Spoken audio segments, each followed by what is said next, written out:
Our transformative constitution is the bedrock of this enterprise, entrenching the principles of transparency and accountability in a robust manner and requiring that public participation and open government is secured. Stephen Breyer, Associate Judge of the U.S. Supreme Court Judge, speaking at a seminar on the legal profession and public service, observed that the legal profession today, where the ODPP and the team falls,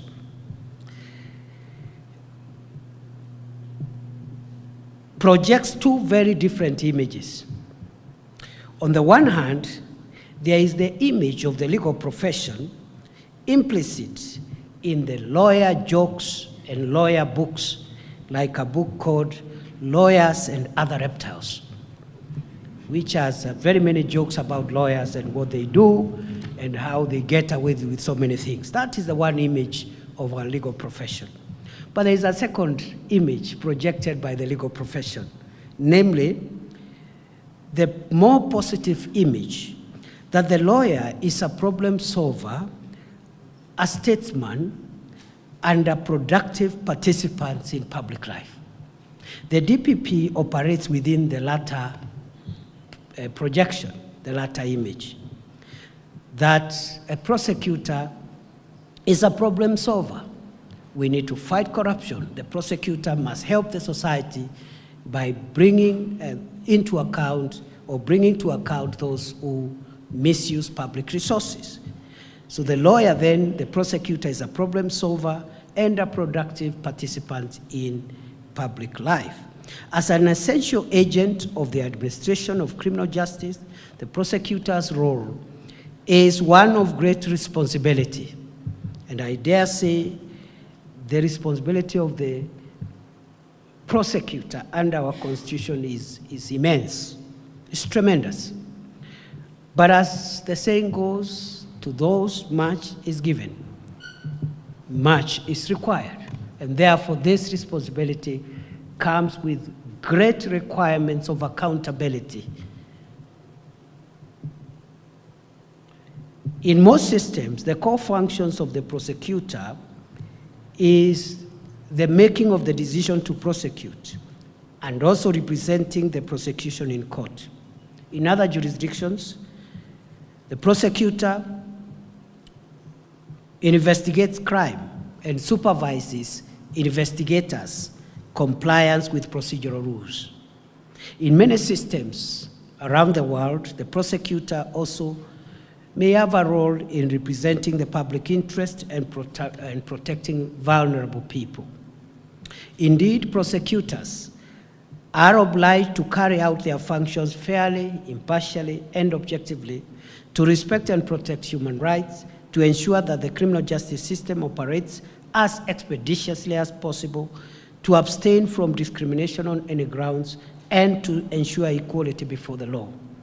A prosecutor must act to a higher standard than a litigant in a civil matter because the prosecutor acts on behalf of society as a whole and because the consequences of criminal conviction are grave.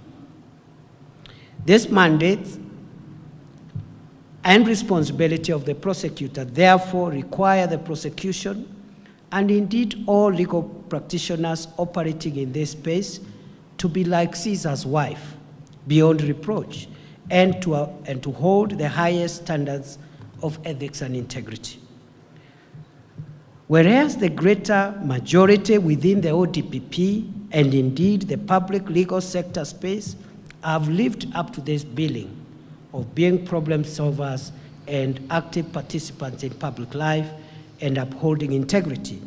Unfortunately, we have many cases where prosecutors, just like their peers in the rest of the profession, are slowly sliding into the throes of the former description which I gave of where lawyers are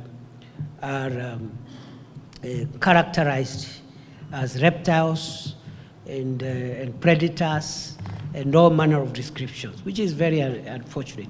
So unlike before, we have very many cases of legal professionals in the private space, in the public space, including prosecutors who have chosen the path of becoming predators and reptiles. We have moved away from the long-established tradition and canons of our professional ethics and governance ideals that were the bedrock in the days of our youth. Today, the honor, prestige, and sanctity of the legal profession is on trial. The legal profession can play a distinctive role in the fight against corruption. Indeed, corruption is often facilitated through acts of omission and commission by professionals in the public sector, lawyers, accountants, auditors, economists, engineers, and others. Yet, professionals are best placed to enhance the development of ethics, integrity, and standards so that they can act as a shining example to the rest of the society.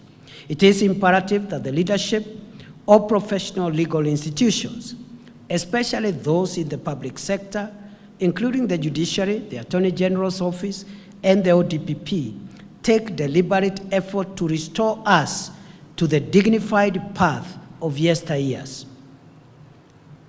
You know, when I went to law school 30 years ago, they told us that initially lawyers never used to ask for any fees or any compensation. They used to serve society, and they would wear a robe and pass through the marketplace as they go to work. And the small pocket you see behind the robe is where people who were happy with the services they were rendering would drop tokens. Some token would be dropped there, and you will not even look back to see what is being dropped there. And that's how they used to earn their living at the beginning. Not today, of course, isn't it? So, you need to help us, ODPP and the team, to restore our profession to the glory of yesteryears.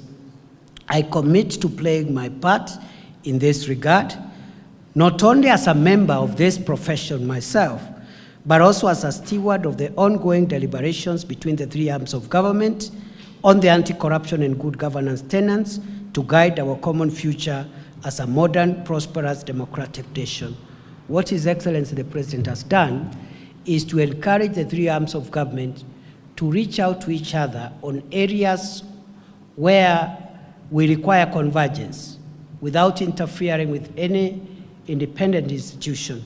We must find ways of the entire government facilitating, each arm facilitating the other to realize its vision. Parliament playing its role, the executive playing its role, the judiciary helping us by not also dragging government programs, and that discussion is ongoing and is making a lot of progress so that instead of, for example, of a case that is a public interest matter involving huge government programs and investments of public funds being delayed for 10, 20 years, we are asking the judiciary that we do not require a favorable judgment.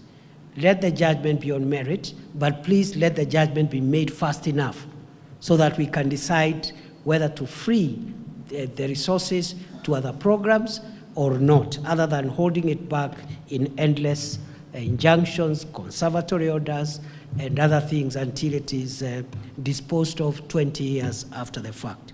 There is need for continued collaboration, not just between the various criminal justice sector actors, but also between other stakeholders, including external and non-governmental partners, some of whom I am happy to see present here today. It is only through such cooperation that we can maximize on our individual limited resources. Mr. DPP and your team, let me congratulate you once again for this achievement. Real work begins now with the implementation of the plan. We look forward to the continued transformative interventions as championed as championed under the tenures of the previous DPPs, or as may be subsequently enhanced or upgraded under your leadership into the future. We look upon you to provide the necessary leadership and the translation of this vision into reality. Today, therefore, is a mark of continuity as it is a mark of change. I wish you every success. God bless Kenya and its people now and in future. Thank you very much. And now I declare this strategic plan of the ODPP 2023 to 2027 officially launched. Thank you very much. Thank you, Your Excellency. We kindly invite you to step where the book is going to be launched, and flanking His Excellency the DPP. Or let's have the chairpersons of various committees from the Senate as well, the representative of various EU missions, heads of missions as well to flank him as we are going to launch this. Let's have the cover off, kindly, as His Excellency is going to officially cut and launch the ODPP Strategic Plan 2023-2027. Round of applause, ladies and gentlemen. Thank you, Your Excellency.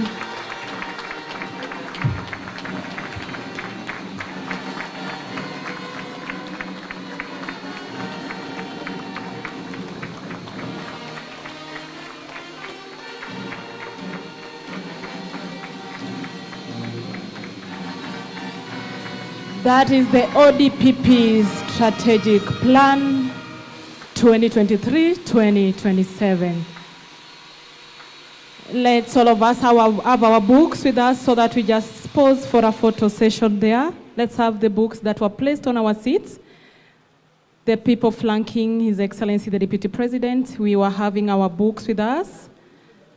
Let's have His Excellency also have his book so that we stand there with our books that has been officially launched.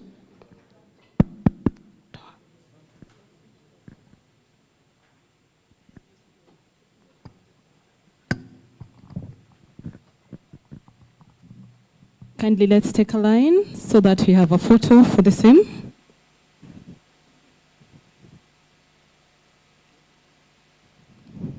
With the books, kindly. Heads of delegation, representatives of the nations.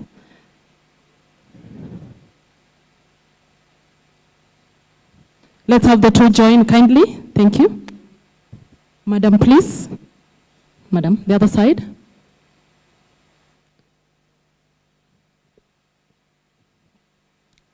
Thereafter, we are going to be led into the national anthem as we conclude the ceremony.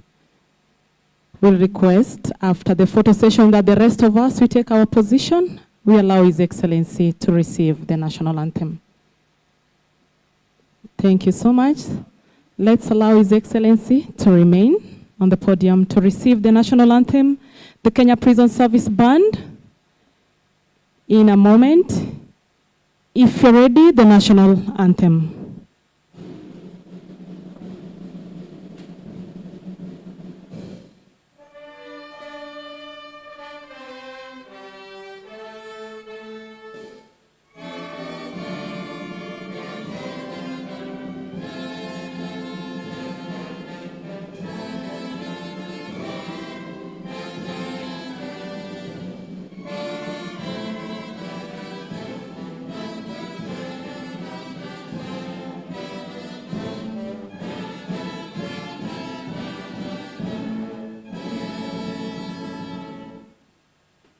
Thank you so much. We'll allow His Excellency the Deputy President and his entourage to leave at his own pleasure.